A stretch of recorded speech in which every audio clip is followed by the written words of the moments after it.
Ladies and gentlemen, welcome back to another watch channel, the only watch channel on YouTube that matters. Today we got the Pagani Design Explorer, an homage to the Explorer 2 with the GMT function, and I've actually had this watch now for probably 3 months, and there was a reason I've been holding off on doing it. Let's get down and dirty with the Pagani Design Explorer.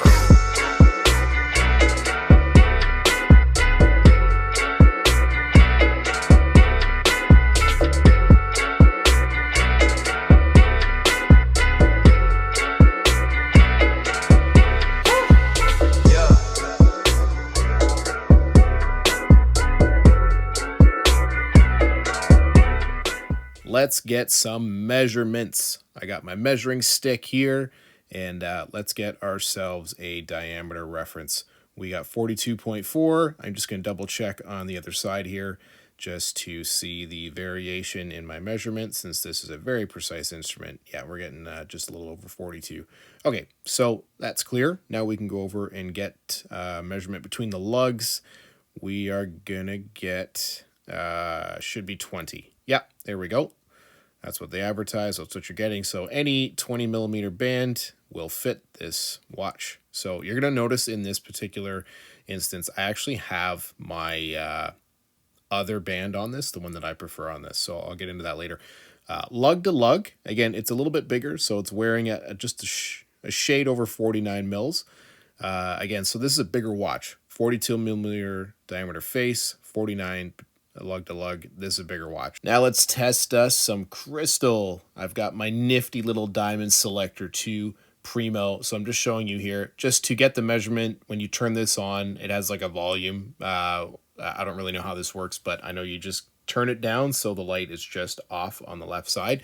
So we're testing here, pressing it down, and yeah, getting a reading like that indicates us to that's a synthetic sapphire. So that is good. It's that's going to be enough, I think, to handle your daily needs and abuses to this watch. Now we'll test the back. Now these case back crystals are never sapphire or anything close to it. So this is probably just a mineral crystal. I'm getting a little bit of a reading, but that's really just nothing. And now we can do some Lume. Lume. For all you Lume addicts, here you go. I'm just shining up with the torch. Let's see how she looks. That's a nice blue. That is definitely not BGW9, but it's a nice blue. It shines very bright at the beginning, and like anything that shines bright in the beginning, it burns out super fast. The lume on this watch is actually horrendous. It is unlikely to really last with any type of brightness that you could see overnight within an hour. This, now I've just switched it over to show you another shot. This is literally 2 minutes after blowing the torch on, or sorry, shining the torch on the thing. And it's not looking good. Now we have the bracelet. The bracelet is the main thing that I was not a fan of. Now, I'll just tell you, there's only one piece of this bracelet that I don't like. You've got solid end links, and you know, it's actually all pretty much up to par with every other Pagani bracelet. If you don't have a Pagani, what I can tell you about their bracelets is they're actually very good. They're, you know, nice, solid, weighted. You know, most of them have screw links. They got nice clasps, and they're generally just well built together. Now, you may get the odd one that's just slightly off, or, you know, a minor defect here and there, but like I've had no bad experiences with a Pagani bracelet until now.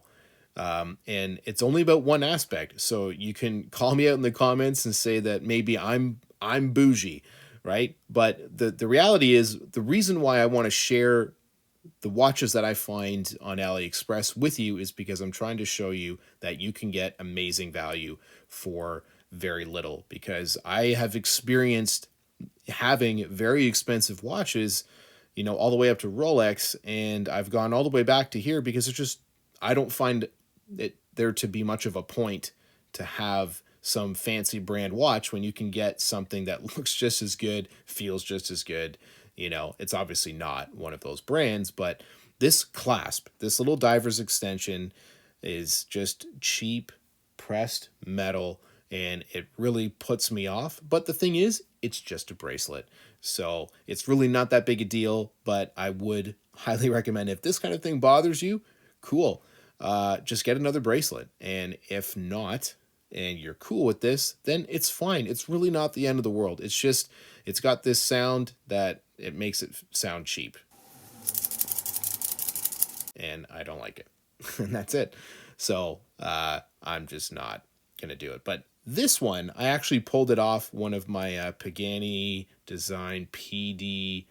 Yeah, I honestly can't remember what the PD is, but it's a 40 millimeter watch. One of those ones, probably one of the, let's just say I pulled it off a GMT, one of my GMTs, the non-Jubilee bracelet, 20 millimeter width, and I just put that on here, and I think it looks fantastic. I like the little bit of polish, you know, then have to have the polish, but like, it's not a big deal. It's more just personal preference at this point, because you could put any band you want in it.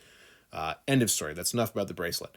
So when it comes to this watch, it is a GMT watch. It's going to tell you the normal time, and it can tell you another time zone. It's got a fixed bezel, so you're not going to be turning that around to get a third time zone. But when you pull it out to the first stop on the crown, when you turn it clockwise, you will spin it around to change the date.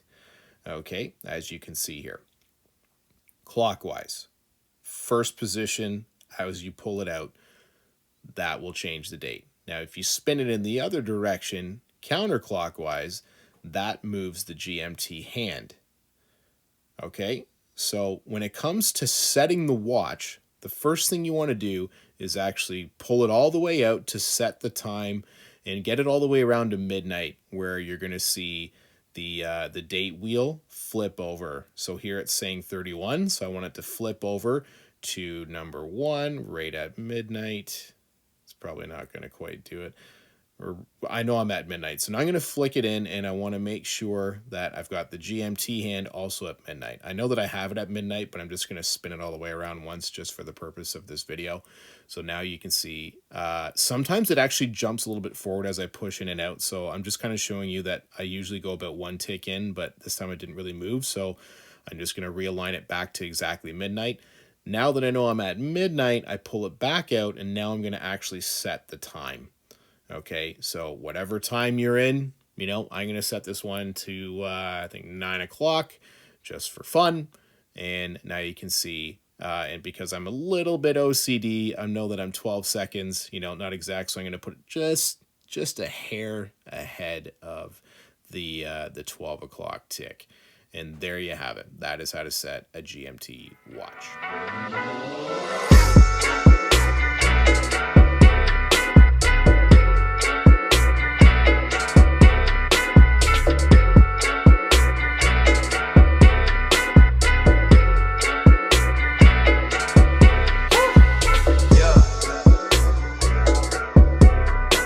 There you have it, guys. The Pagani Design Explorer 2 Homage. Obviously, there's a few things I don't like, but there's a lot to like about this watch. As far as what I would recommend, I would say if you have a smaller wrist, or you just don't prefer larger watch faces, then this watch will not be for you. It's a 42 mil diameter, so it does wear a little bit big. It's more suited, I think, for the medium to larger size wrist. That's my personal preference. That's my recommendation. Thanks for coming to another watch channel. Have a great time. Till next time.